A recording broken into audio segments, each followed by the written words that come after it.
On today's episode of Lone Wolf Chat, we're going to talk about focusing. Focusing, that thing you're supposed to do when you're writing your story or working on your marketing strategy or even working on your outline or the Pomodoro technique or your writing sprint.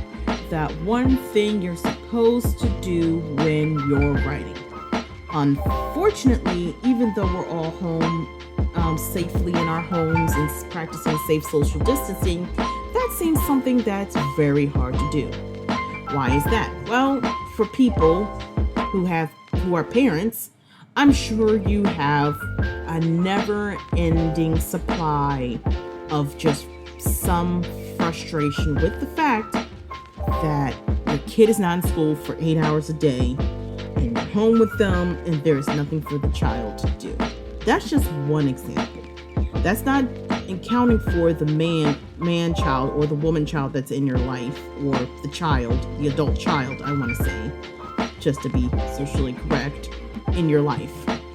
So focusing can come a dime a dozen.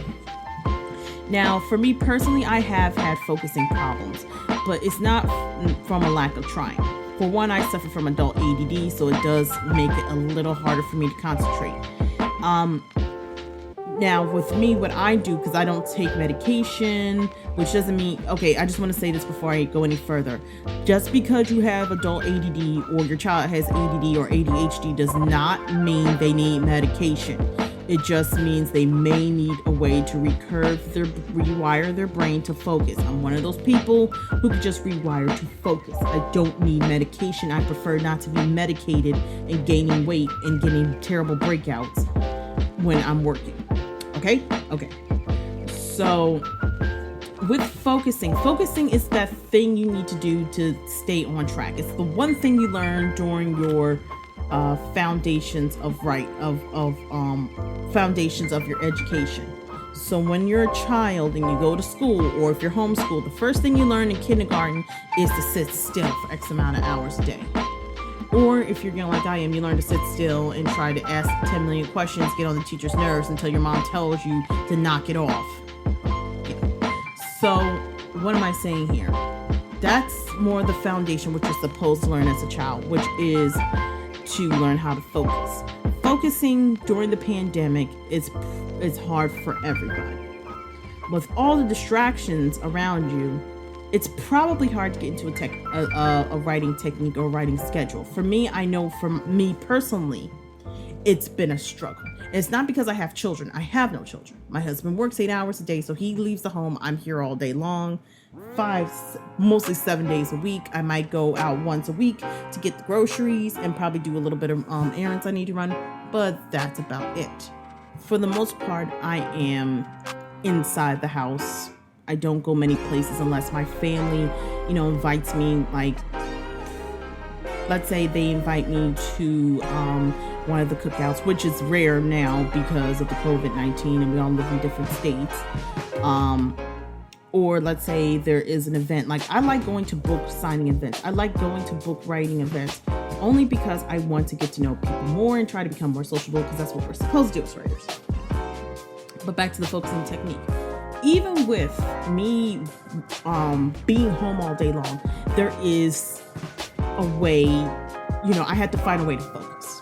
One of them is I have to plan how I do my podcast episodes, my writing, my work day, my making lunch, because I cook now. I cook way more than I used to before I was working from home. Like, not working from home, I was working in an office. And from the podcast episode. So there's lists of things I do. And as a special bonus, what I'll do is I'll go through the list of things that work for me.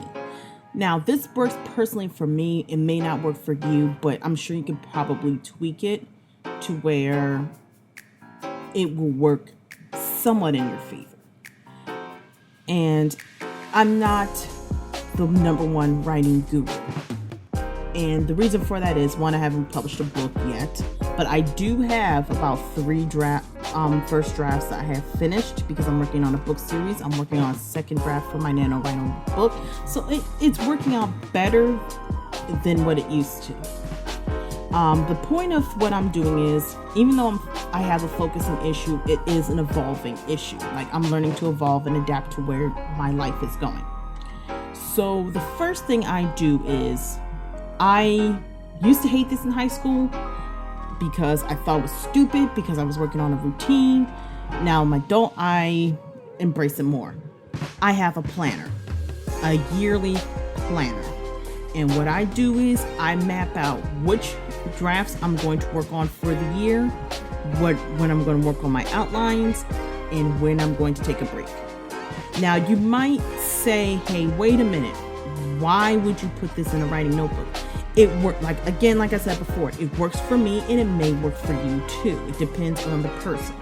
I have a planner because in the middle of, let's say I'm doing my podcast episodes, because I do try to plan those the best I can. My writing days, my work days, I also have to remember the days I have off of work, because I plan those out 6 months in advance and I may forget.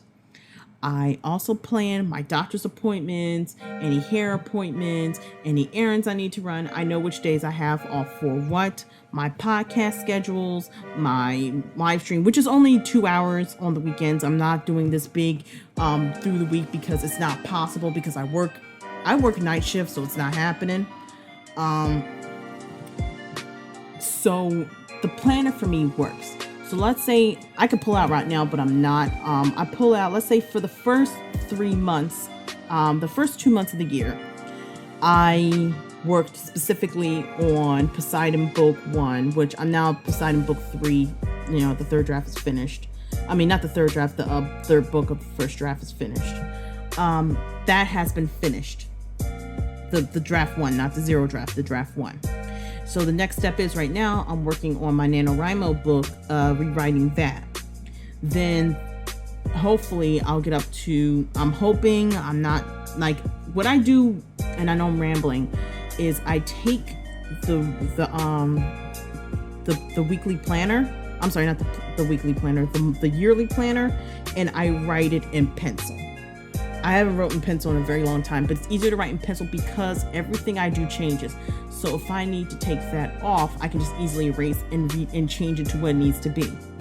I also can plan out podcast episodes. So I know, hey, it's the week of the 15th. So I need to put an episode here, and I need to put an episode on the 25th. I need to tell them I'm on break. Like, you probably, by the time you get this episode, even though I'm doing this the final week in May, you're not going to get it till June, because May was my month off, and I probably should have did a podcast episode, and I'm sorry about that, but that was my month off. Now I'm back on the road doing what I need to do. So that's why I write it in pencil. Everything can change to something different. The second thing I do is I time my day. During the week, since I don't have to work till 11:30, if I'm getting up at 8, if it's not a workout day, I work out at least 3 days a week. How do I do that? I walk 1.5 miles around my neighborhood, which I am allowed to do because there's nobody else standing outside in the middle of the sun. So I walk around the neighborhood, I come back. The first hour I wake up after washing my face and doing what I need to do in the morning, I read a book. If it's a workout day, I read for 1 hour. If it's a non-workout day, it's 2 hours. Once I walk around the block, which is a 30-minute for a 1.5 mile walk around the entire neighborhood. It's a big neighborhood. I make breakfast and I work on my writing. Since I don't have to work till 11:30, so you're looking at, let's say, a normal workout day. You're looking at 11. I get up at 8. Get myself ready. So about 8:30, I read. 9:30, I'm done reading. If I go outside. So from 9:30 to 10, I'm working out. During that time, I'm catching up on podcasts or I'm listening to my audiobook. Come back in, make breakfast, which should only take like 5 to 10 minutes if I'm not cooking. Usually I like eat oatmeal or something, because I eat protein. Like, I don't eat a lot of like fruits and stuff until like lunchtime, because a lot of that stuff is not going to get processed properly in my body, because that's how my body works when I work out. Get on there, writing sprints for about, let's see, if it's 10, so you're looking at an hour. By 11:30, I'm at work. Then the rest of the night, it's planning out the next day. Let's say it's a non-working day. 2 hours of reading, 2-hour writing sprints, because remember, it's 8, 9, 10, 11. So it's 4 hours.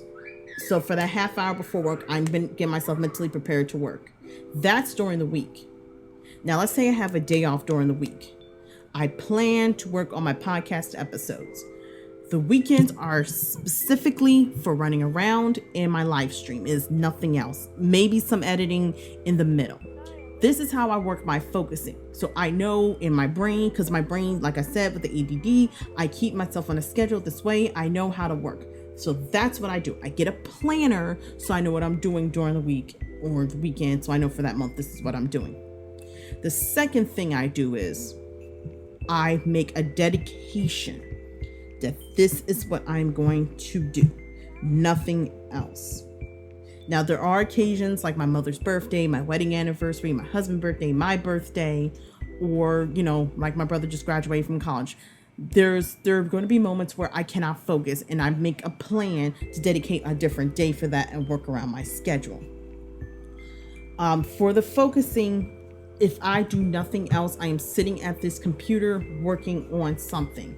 I turn the internet off. That means my emails aren't coming in. I make my text messages to silent. There are things I do because I know if I don't put that stuff on silent, I will pretty much lose a whole half hour of work checking on YouTube, checking my mail, checking my text messages. It's almost like a black hole. You keep working on it and nothing gets done. So the second part is to be completely dedicated. The third thing is, and it's going to sound contradictory because some people don't do this. You might want to stay off of social media when you're dedicated to something. Like, just check it on, like, let's say the weekends, or just, put a post up for your writing technique, or like, say you want to write in your writer's chat real quick on your phone, real quick, just do that and get off, because Twitter has been set ablaze since the lockdown. There's so many comments and there's so many things you want to say to other people who really have nothing to do with you or your life situation. It's better to just ignore them and move on. Same with Facebook, same with Discord, same with Tumblr. If you still go on Tumblr or any chat room, just stay off of it. When you are in that zone, stay in that zone, because it's so easy to get caught up with someone else's crazy that you'll forget that you have a job to do. Listen, and number 4, go to bed at night. And that's hard for me to do, which is why I put myself on a schedule, like I've said thousands of times. If I have gotten to the point where there's certain things I will not do before bed because I want to get a good night's sleep. I will not play my Switch and I will not play my Xbox before bed because I know I'll be up all night. I'll lose focus. I'll say, okay, just one more hour, I'll be okay. And I'll wake up super groggy and really irritable with a terrible headache and not able to focus. So getting a good night's sleep is actually a good idea because you want to be able to focus on what you're doing. And the final tip is enjoy what you're writing. Enjoy what you're doing. If you don't enjoy what you're doing, do not write. Just don't. Because it will become a sloppy mess, as I have shown when what I've read from my rewrite. Thank God it was a 0 draft. I did not enjoy my ending. I just wanted to get it out the way and be done with it so I can work with the next project. And as I've seen, it is a bad idea. I should have just dropped it and worked on something else focused on something else before I went back to finishing the story. But I didn't involve my story. So now I'm suffering the consequences of rewriting the ending in this first draft rewrite. So that's really everything on my list of how to focus. Now, the other thing I've noticed and I had to do, and it shaped my future, is NaNoWriMo. I did win NaNoWriMo. I did. But I suffered because it was in the middle of me redoing my book 1.0 draft of the Poseidon. It's called Poseidon, but it's not about the Greek gods, something else completely. But that's how I code my books, by the way. But But the whole thing is, I was in the middle of that draft and I stopped it to do NaNoWriMo. So when I came back, I had nothing. My brain went completely blank. So as a personal side note, just a little special FYI, if you're working on something and you're in the groove, you already know how the next scenes and stuff are playing out, and you stop to do another draft, do not expect to come back to that first draft like you know. Even if you're an outliner, a plotter, or a pantser, or as I am, a plantser, because I can plot all day, but sometimes my story just go left field. It just does that.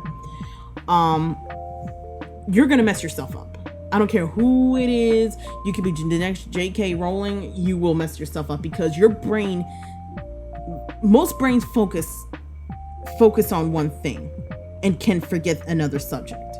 They call it short-term memory loss or whatever. You can look up articles about it. But if you're in that zone, stay in that zone. Do not go on that. Don't go to something else.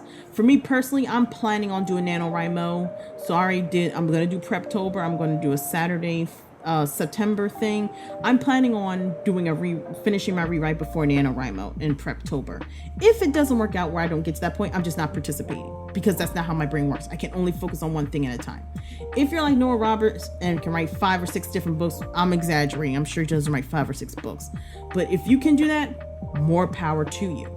But I don't think that many people can write that many books and come back and do 20 different drafts. Like, I've seen YouTubers do it. I've seen Kate Kavanaugh does it. She'll stop working for 30 minutes, do this one book, and then do another. But I mentally can't do it. I don't think a lot of people can. So my final tip is, if you're working on something and go to another project, don't expect that first project to do as well as the second project. So if you like what you're hearing, please check out my website, which is lonewolfchat.com. I'm starting to update vlogs on there, probably not so much vlogs, but update articles on there. You can also follow me on Twitter at lonewolfchat.com. And if you want to support the podcast, please hit me up at Ko-fi, which is ko-fi./LC Clements, and I will chat with you guys again soon.